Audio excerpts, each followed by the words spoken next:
Welcome back to the Fox's Den. I'm Roxanne, and this is part 2 of the series on social emotional learning, and I'm using the picture books that I had introduced in my previous video. And this time, the focus is on this book, which is Maybe Tomorrow.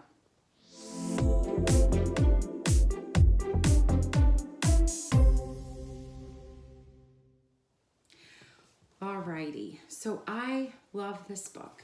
This book is about loss, and it's about a loss of a person, but it doesn't have to be a loss of a person. It could be a loss of a friendship. It could be a loss of a pet that a child or student is going through. It could just be the loss of whatever is happening since this pandemic hit.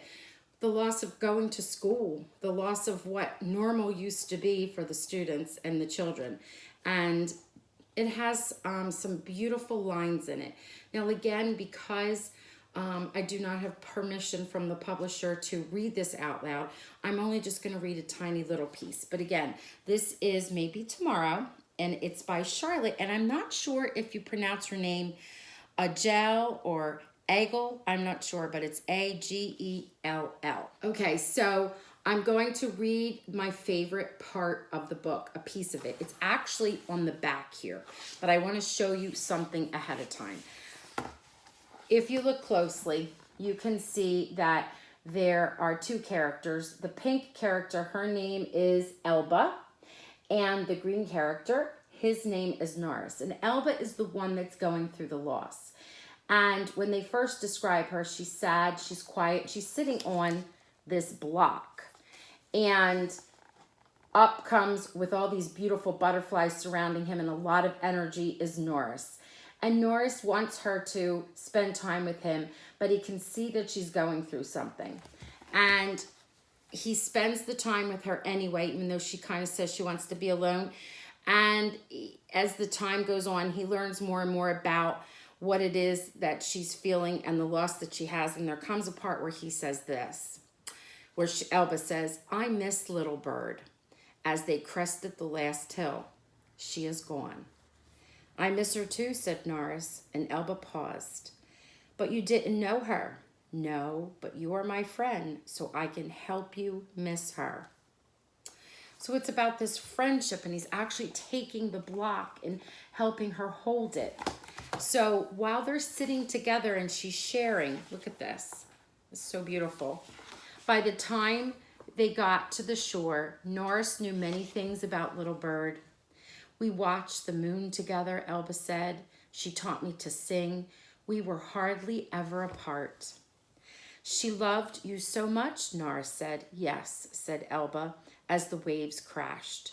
Some of the butterflies started to fly out toward the horizon. "Come back!" shouted Elba. "It's okay," said Norris. "Sometimes we have to let things go." Oh my goodness, it's beautiful. It's a beautiful, beautiful book. So with it, I plan on doing some more breathing exercises with my students.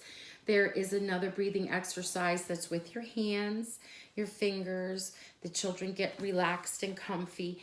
They have your hands like this. Some kids are upset and might make a fist, but your hands are like this, and it's a whole breathing in slowly and deeply and holding it for 5 seconds and then exhaling out for 7, and you move your fingers out. And I'm going to stop for a minute and I'm going to show you Lexi demonstrating it.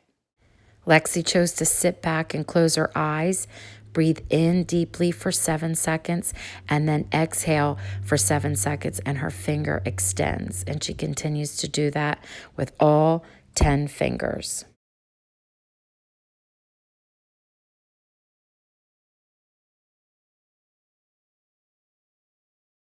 Okay, so that's just another one of the breathing techniques that I'm going to be practicing with the students. And it actually works for anger, anxiety, just the time to take some breaths.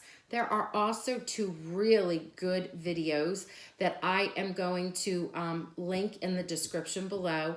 And they are about rainbow breathing and balloon breathing. beautiful, beautiful, and the kids love them. And I have 5th graders, so your little ones are going to love them, and all the way up to 5th grade, I know for sure.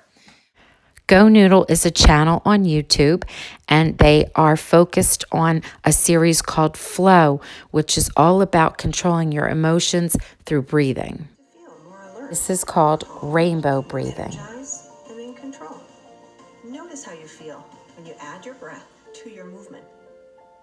Turn your palms out and reach wide for a bigger rainbow. Fill with air the whole way up. And if you need to take another breath at any time, go ahead. Too hard? Another video through GoNoodle in the Flow series uses the technique of breathing by using a balloon and bringing it down. The string collects in a pile at your feet. I'm also going to do a couple of other things with the students. One of the things I'm going to do is I have these, I got them a box of 48. I bought them off of Amazon. They have different color lids, I think yellow, pink, green, and blue, but they're bubbles. And also to practice your breathing that way, where you take the bubble out, you breathe in for 5 seconds, and you breathe out for 5.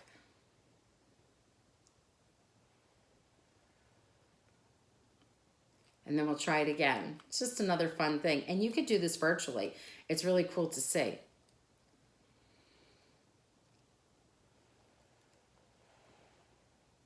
And it's 5, 5, 5. 5 times we're going to do that.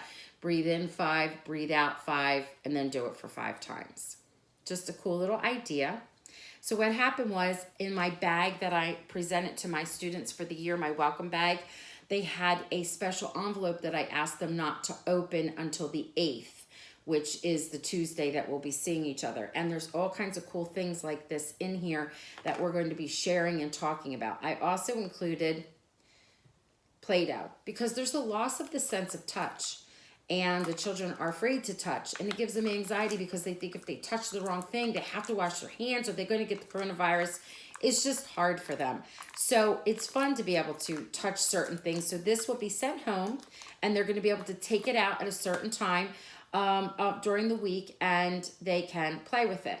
It's in different colors. I got a whole box of it from Amazon. I'll link it below, and it's sealed up, and then they could take it out, and I'm going to take it out, and I'm going to do it like when I invite the students once a week. It's on We Care Wednesday, and we're going to talk about, in the beginning of when we open up for our lessons in the morning, I'm going to ask them to, tell them to take out their Play-Doh and play around with it. And I'm going to say, I invite you to tell me how you feel today on a scale of 1 to 10. Now, it's an invitation. If they don't want to, they don't have to.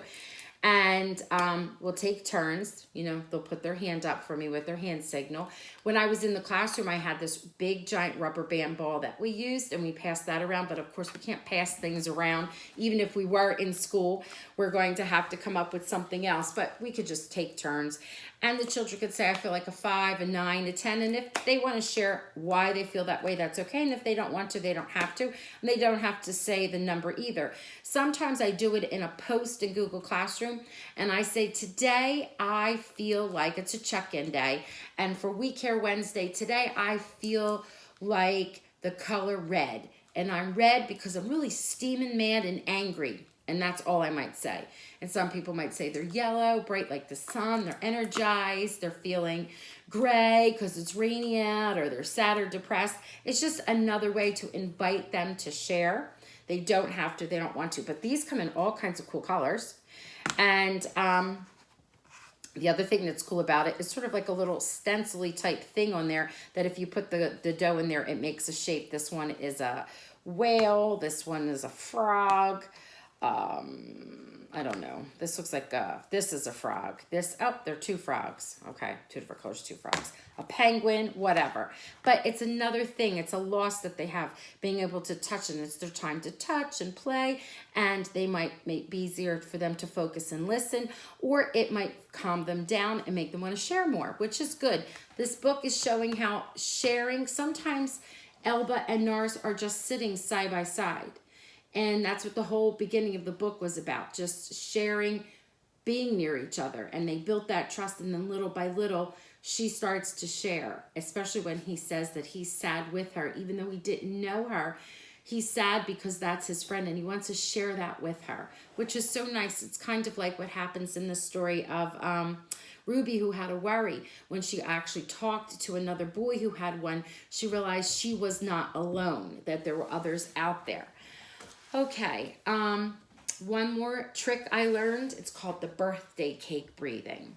So the students get relaxed and they breathe in the smell of their birthday cake for 5. And then they breathe out for 5 and blow out the candle. And they do it again. Smells like chocolate. Blow out the candle. That's a cool trick too, right? All right. Thank you for tuning into the Fox's Den and going on one of my adventures. Get this book. It's beautiful. These are just little things that you could try to do with the students to relax them and help them to relax themselves. See you later.